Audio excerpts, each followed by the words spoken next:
Senator, has anything been done in the last few years on this? I mean, you've been talking about this for a long time, yes, I but have. With all due respect, we're about to enter 2025.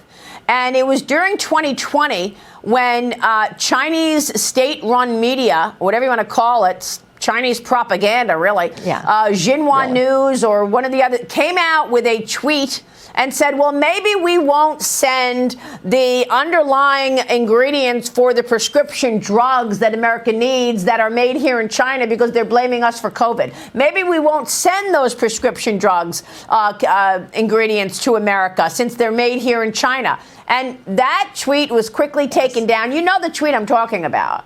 Okay? I do.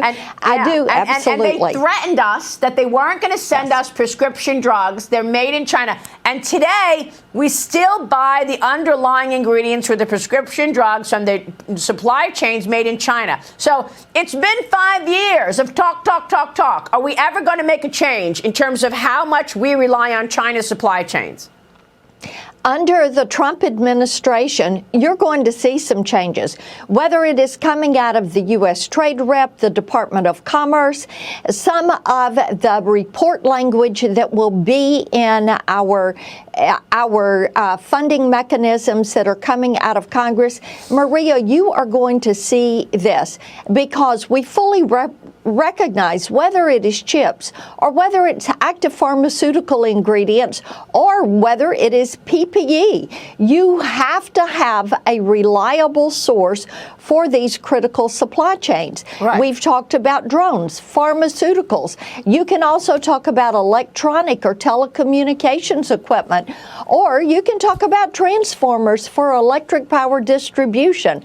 The point is, China, by capturing that manufacturing, felt that they could team up with the other members of the Axis of Evil, Russia, Iran, North Korea, and they could take us down.